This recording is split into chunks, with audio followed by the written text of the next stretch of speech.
সংবাদে খালি খুন আর খুন, তাহলে কি সংবাদদাতারা ভালো খবর ছাপায় না? কি যে হবে দেশটার কিচ্ছু বোঝা যাচ্ছে না।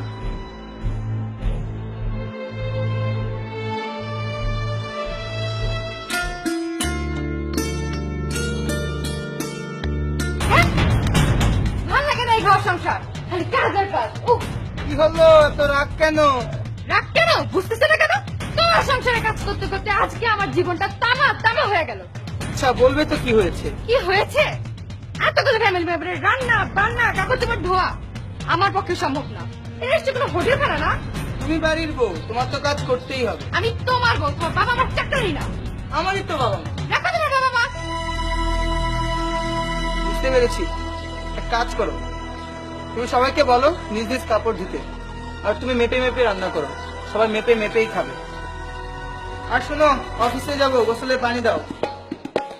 শোনো, আমি বলি তোমার সংসারটা করছি, অন্য কেউ হলে আরো আগে চলে যেত। ভালো লাগে না?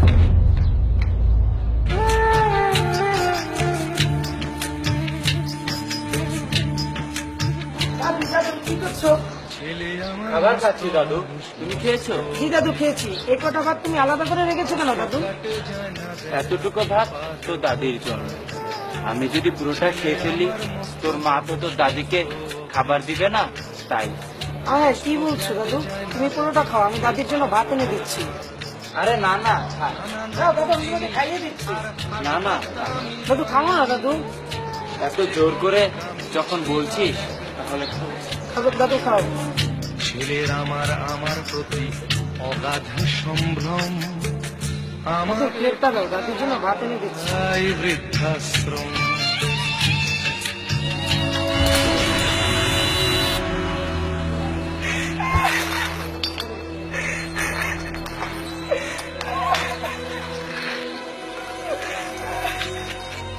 কি হয়েছে বাবা, কান্না করছো কেন? দাদির জন্য ভাত আনতে গিয়ে প্লেটটা মনে ভেঙে গেছে। একবার না ভাত দিলাম, আবার কিসের ভাত?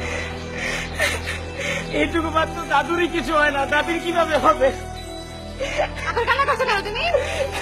প্লেটটা মনে ভেঙে গেছে, তোমার বাবা নতুন একটা এনে দিবে। আমার এই প্লেটটাই লাগবে। কই শুনছো? কি হলো? বাবা তুমি কান্না করছো কেন? দাদির জন্য ভাত আনতে গিয়ে প্লেটটা মনে ভেঙে গেছে। প্লেট ভেঙে গিয়েছে, আমি তোমাকে তিনটে এনে দেবো। বাবা মা, তোমরা আমাকে এই প্লেটটা জোড়া লাগিয়ে দিবে?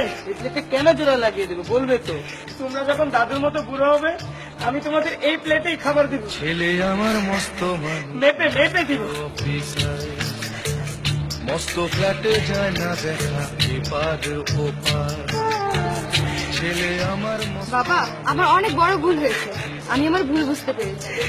আমি তো দাদা দাদির কাছে মাফ চেয়েছি। এপার ওপার, নানান রকম আমরা আমাদের বাবা মাকে কখনো অবহেলা করবো না, কখনো কষ্ট দেবো না, দিয়ে যার সাধ্য মতন বাবা মাকে সেবা করবো।